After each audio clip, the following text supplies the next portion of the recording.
Opa, tudo bem? Vamos lá, pessoal. Seguindo aqui com as nossas explicações, eu acho que a gente vai conseguir, pelo menos, né, estamos correndo, mas vamos pelo menos conseguir terminar aqui né, o que eu tinha me proposto para terminar hoje, né? É falsificação, corrupção, alteração ou adulteração de produto destinado a fins terapêuticos ou medicinais, né? Incide nas penas quem falsifica, corrompe ou altera produto destinado a fins terapêuticos ou medicinais. É quem falsifica um medicamento, por exemplo.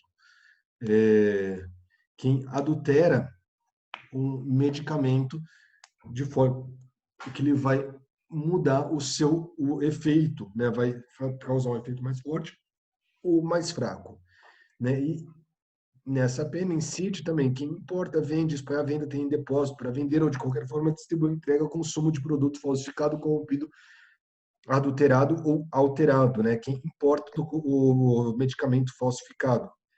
E incluem-se os Chefe, produtos. pode Pode me falar, João falar Paulo.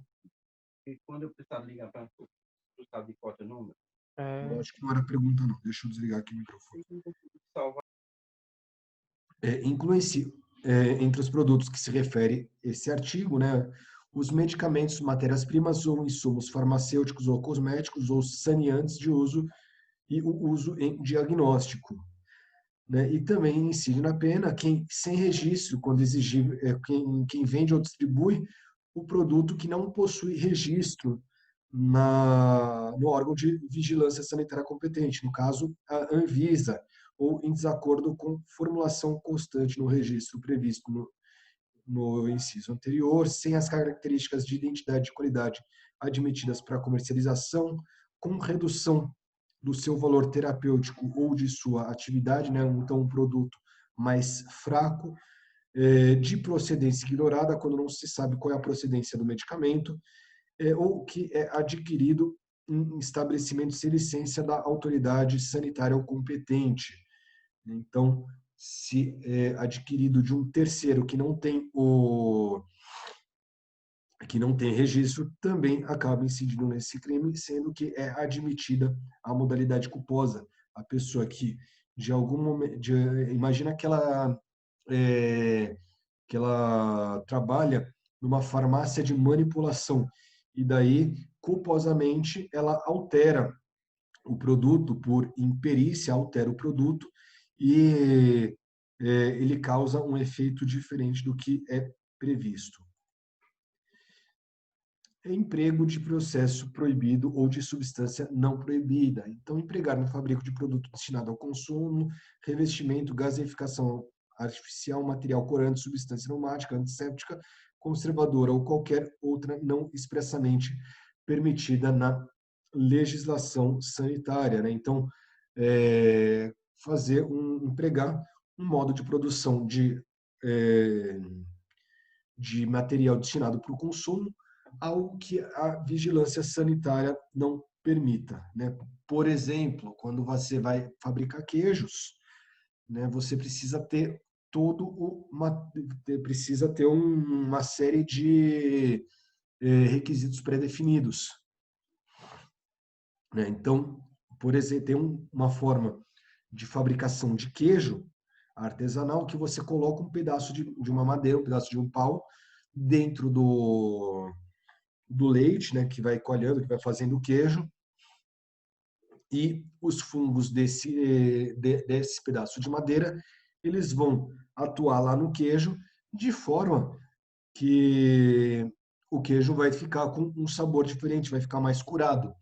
Nesse caso, como não é aprovado pela vigilância sanitária, você pode até fazer na sua casa, mas destinado à venda para terceiros, não é possível, tá certo? Somente com autorização especial. Invólucro ou recipiente com falsa indicação, né? Inculcar em invólucro ou recipiente de produtos alimentícios, terapêuticos ou medicinais a existência de substância que não se encontra em seu conteúdo ou que nele existe em quantidade menor que a mencionada. Então, por exemplo, colocá-la na bula, né? Substituir a bula do medicamento colocando que ele é, colocando que ele tem, por exemplo, paracetamol quando não contém paracetamol.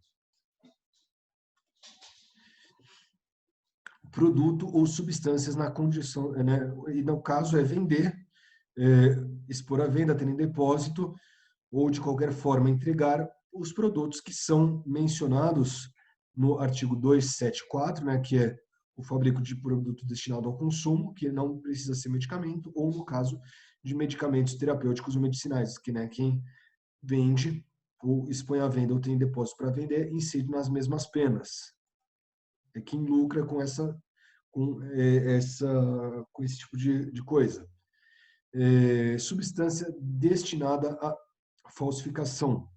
Vender, expor à venda, ter em depósito ou ceder substância destinada à falsificação de produção de alimentos terapêuticos ou medicinais. É a pessoa que ela fornece algo que pode facilitar a falsificação desses medicamentos, ou porque ele vai dissolver aquele medicamento e vai mudar a composição química, ou se não, porque ele vai vender diversos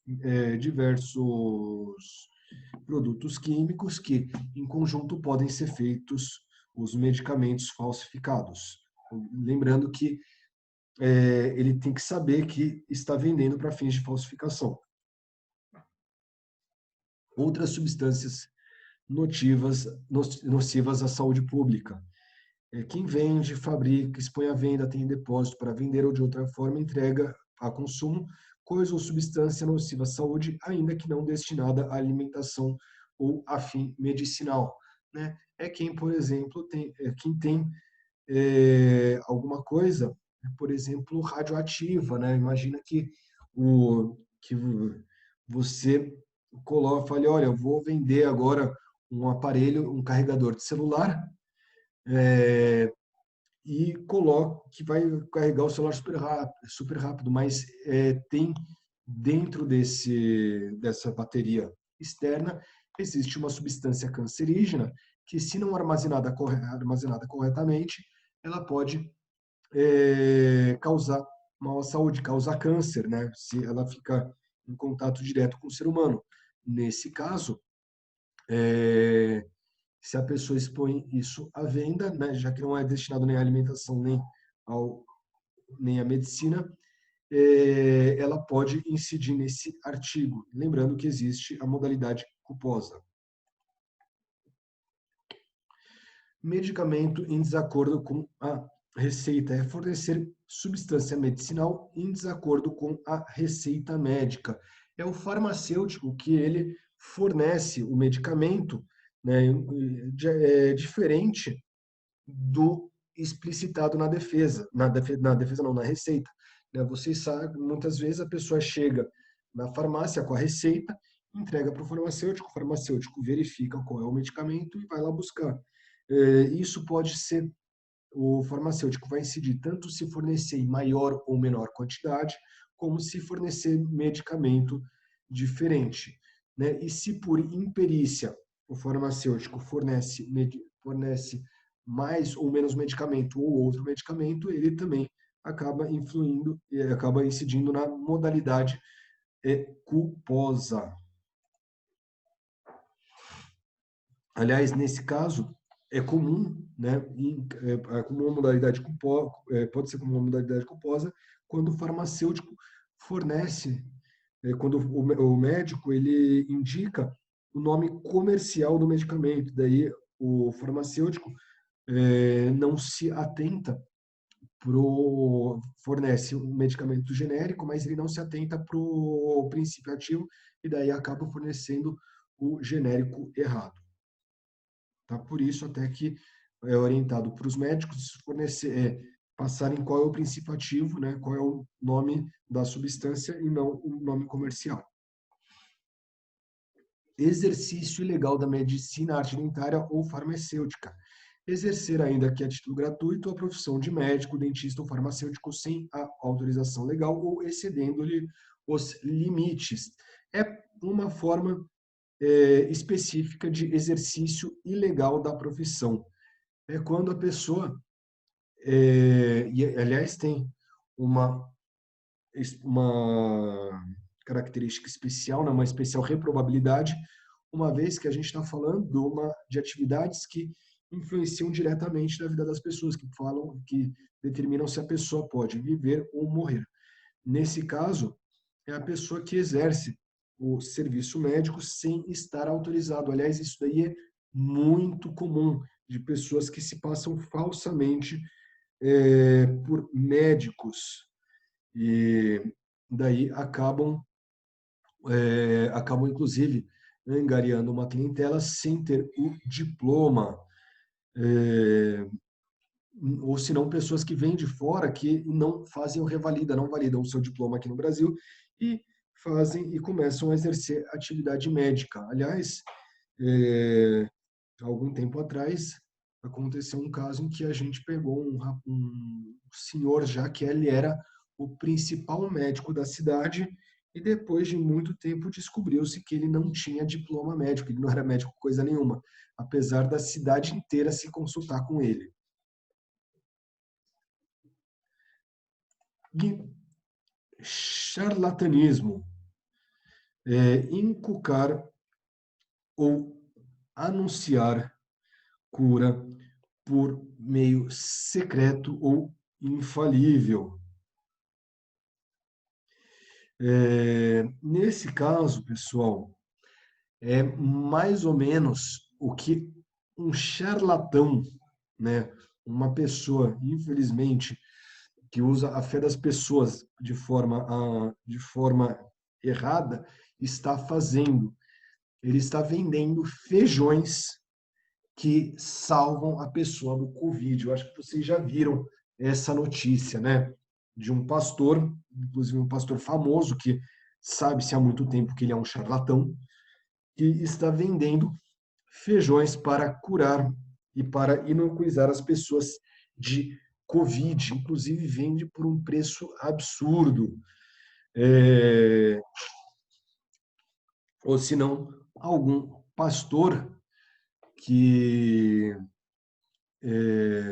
algum pastor que fale, olha, a gente vai rezar por você e você vai estar protegido do Covid. Isso daí está sendo, infelizmente, muito comum, né? Nesse momento de pandemia, de desespero, muitas pessoas acabam acreditando nesse tipo de gente, nesses falsos profetas, nessas pessoas que ficam vendendo a fé. Isso daí era mais comum antigamente com relação a é, com relação a produtos que a gente via em feiras regionais, né? Olha, tem aqui eu tenho aqui um produto que cura de tudo, cura de unha encravada até câncer, né? A pessoa comprava lá aquela garrafada secreta e acabava não dando nada, só dava diarreia. Mas nesse caso, né, agora a gente tem o charlatanismo que é nesse momento de pandemia, por meio dos feijões secretos, das águas secretas.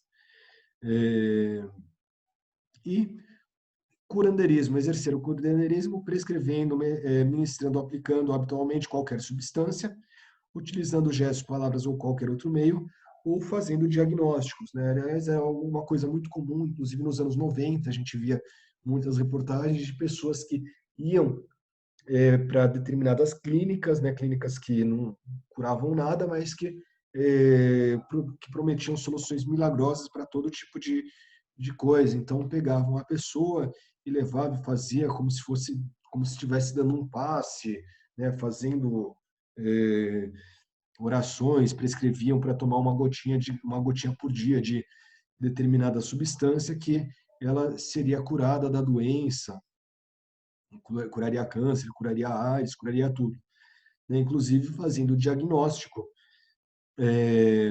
como se falava que não era médico, obviamente, né? Porque senão implicava exercício ilegal da medicina, mas falava que, olha, eu vou te curar por um meio espiritual, e daí acabava incidindo nesse crime. E vamos lá falar um pouquinho, antes do fim da aula, sobre incitação ao crime. Né? É incitar publicamente a prática de crime. Então, por exemplo, aquela pessoa que, que fala, que incita os outros a cometer crimes. Né? Por exemplo, né, fica incitando publicamente a violência, né, incita publicamente a algum tipo de revolta não justificada, que incentiva os outros, por exemplo, a usar drogas, né, ou a vender drogas, incita os outros, né, a exercer, por exemplo, a abrir casas de prostituição, mas tem que ser publicamente. Isso daí não se confunde, por exemplo, com a Marcha da Maconha. A Marcha da Maconha não está, eles não estão incitando a cometer crimes, eles estão questionando a criminalização de uma conduta. Né? Eles estão falando, olha, essa conduta, né, o tráfico a venda de maconha não deve ser criminalizada. Tanto que na Marcha da Maconha eles deixam claro, não é para usar drogas, não é para fornecer drogas, não é para fazer nada, é só para se manifestar. Né, porque não estão incitando a utilizar drogas. Se estiverem incitando a utilizar drogas, aí sim é incitação ao crime. Agora, quando estão falando somente de questionar quando fala somente de questionar uma proibição, aí é liberdade de expressão.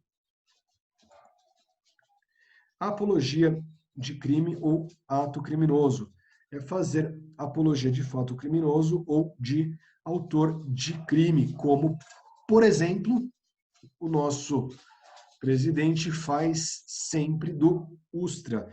Né? Então, ele sempre faz apologia a um torturador, a alguém que cometeu crimes bárbaros, inclusive estupros, durante a ditadura, que é o Carlos Brilhante Ustra, que colocava ratos nos genitais das mulheres, por exemplo. Né? Por que ele colocava ratos? Porque o rato ele não anda para trás, ele só anda para frente. E o Bolsonaro, como vocês sabem, isso é público e notório, não tô, se vocês forem fizerem uma pesquisa simples na internet, vão ver isso aí. Ele inclusive se declara favorável à tortura. Então, no caso, ele faz a apologia ao crime ou ato criminoso. Assim como o nosso senador Major Olímpio também, né, infelizmente, nosso senador Major Olímpio também faz apologia a grupos de extermínio, falando que a polícia tem que atirar para matar, ou o Witzel, lá no Rio de Janeiro, que fala que tem que atirar na cabecinha, tá? Defendendo homicídio. Nesse caso, tudo isso é apologia a crime ou ato criminoso.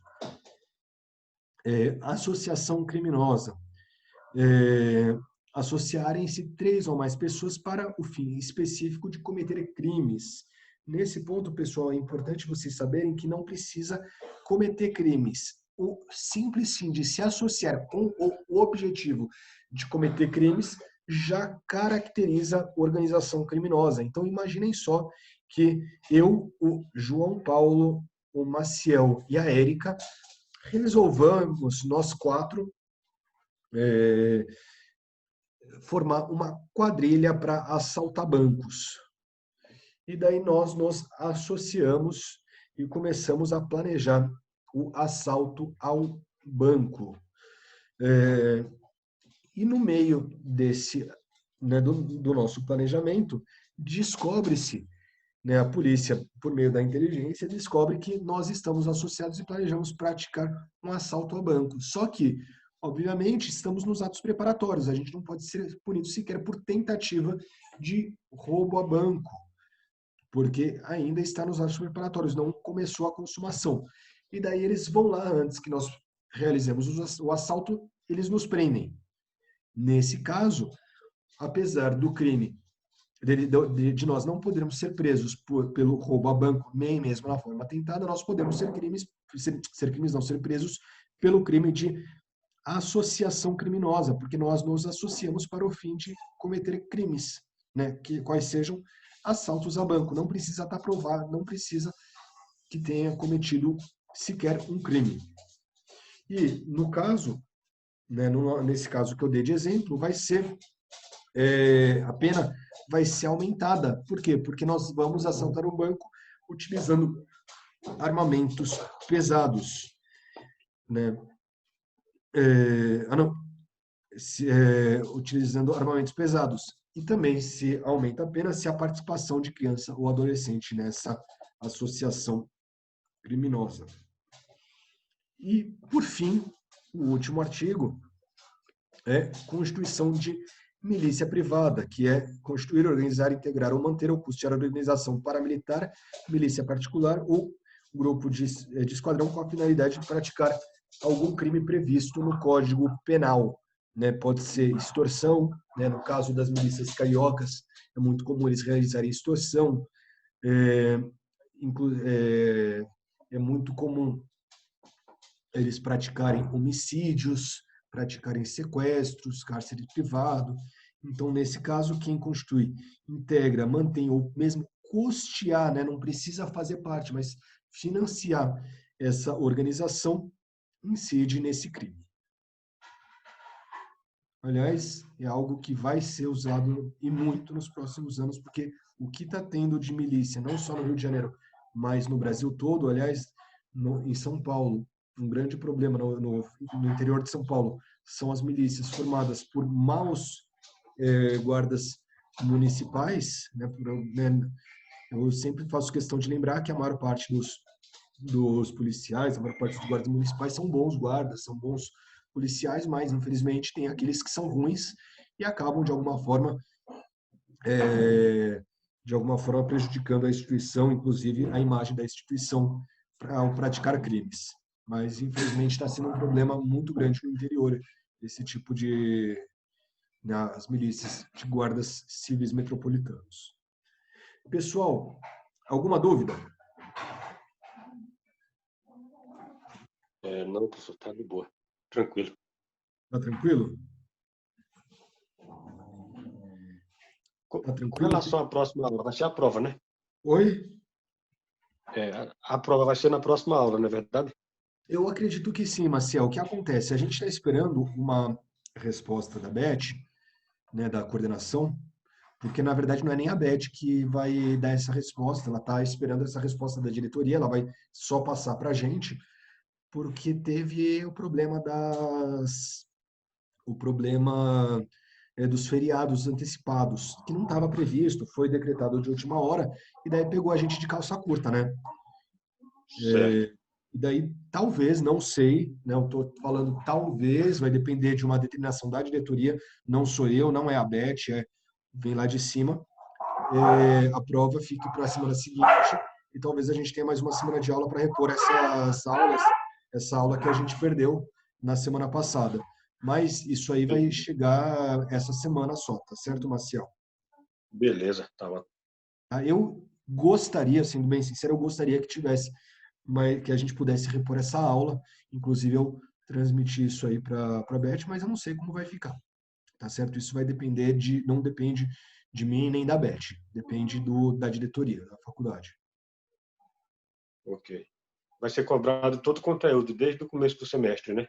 Desde o começo do semestre. Na verdade, eu vou cobrar somente a partir do artigo 121. Mas, Maciel, o que acontece? Para interpretar, é o que eu falei lá no começo. Por que eu fiz uma revisão bem pesada no começo? Perdi não. A gente teve algumas aulas com uma revisão bem pesada. Porque é o seguinte, para Foi você muito boa. aplicar a parte especial, você precisa conhecer a parte geral. Verdade. E daí não é possível. O que é importante você conhecer dentro do direito penal, Maciel e demais, é a parte geral. Se você sabe a parte geral, se você domina a parte geral, você consegue aplicar na parte especial sem conhecer necessariamente o crime. Você lendo o artigo, você consegue aplicar aquilo lá. Mas se você conhece a parte especial e não conhece a parte geral, você não vai aplicar o direito de forma correta, tá certo? Entendi. Então, é muito importante que vocês tenham em mente que eu vou pedir a aplicação da parte geral dentro da parte especial. Eu estou colocando a questão dos crimes e vocês vão ter que me falar tendo em vista todo o conhecimento que vocês têm do conhecimento jurídico, tá certo? Beleza. Eu acredito, pessoal, que ninguém vai ter problema aqui. Eu sei que eu entendo aqui a questão da pandemia, sei que vocês estão fazendo das tripas coração aí para conseguir para conseguir terminar esse semestre. Não está sendo fácil para vocês. Digo também que não está sendo tão fácil para a gente. Eu preferia muito mais estar presencialmente aí com vocês para a gente poder trocar essas ideias, para a gente conseguir estar junto, mas infelizmente não está sendo possível, né? Não por vontade nossa, por vontade da faculdade ou por vontade de vocês, é por uma questão do poder público e para preservar a nossa saúde, para preservar a nossa vida. Verdade. Mas peço que vocês entendam a faculdade, peço que vocês nos entendam como professores. Como professores, nós também estamos sofrendo tanto ou até mais que vocês, acreditem. Peço que, inclusive, entendam a Beth, ela está fazendo um excelente trabalho, a Elizabeth está fazendo um excelente trabalho e puxando o máximo que dá a sardinha para o lado de vocês, né, para que o prejuízo seja o menor possível, mas, obviamente, mágica não dá para fazer. A gente tem que atuar dentro dos nossos limites. É verdade. Então, de Bom, parabéns, está fazendo muito. aliás, eu tenho que deixar bem claro esse ponto que a Elizabeth está fazendo um ótimo trabalho, não só a Elizabeth, todos os professores, e para que ninguém seja prejudicado. Isso mesmo. Tá ótimo.